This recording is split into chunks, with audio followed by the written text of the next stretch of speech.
মাগুরায় ধর্ষণের শিকার আসিয়ার মৃত্যুর প্রতিবাদে নাটোরে বৈষম্য বিরোধী ছাত্র আন্দোলনের বিক্ষোভ সমাবেশ।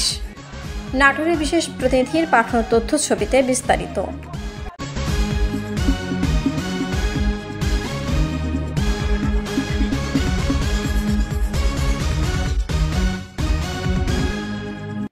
মাগুরায় ধর্ষণের শিকার আসিয়ার মৃত্যুতে বিক্ষোভ সমাবেশ করেছে নাটোরের বৈষম্য বিরোধী ছাত্র আন্দোলন। বৃহস্পতিবার 13 মার্চ রাতে শহরের মাদ্রাসা মোড়ে বৈষম্য বিরোধী ছাত্র আন্দোলনের আয়োজনে এই বিক্ষোভ সমাবেশ অনুষ্ঠিত হয়।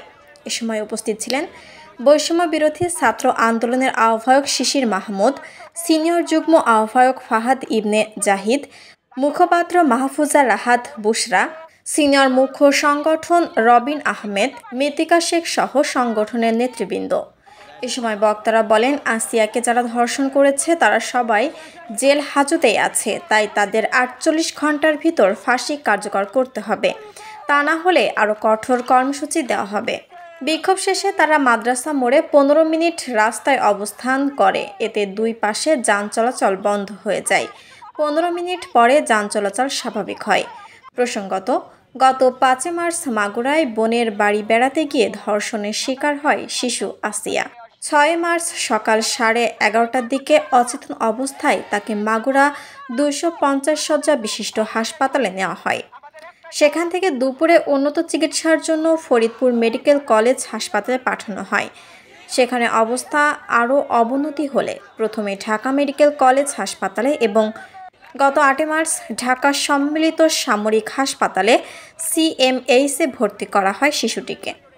বৃহস্পতিবার 13 মার্চ দুপুর 1টায় CMHে চিকিৎসাধীন অবস্থায় শেষ নিঃশ্বাস ত্যাগ করে আসিয়া। Bangladesh army verified Facebook page থেকে বিষয়টি নিশ্চিত করা হয়েছে। Shila Akter, desk report, channel A news. তাকে বাঁচিয়ে রাখে কিনা তার মস্তিষ্ক সাধারণ নিরাপত্তা নিশ্চিত করতে পারে। আমরা আজকে যে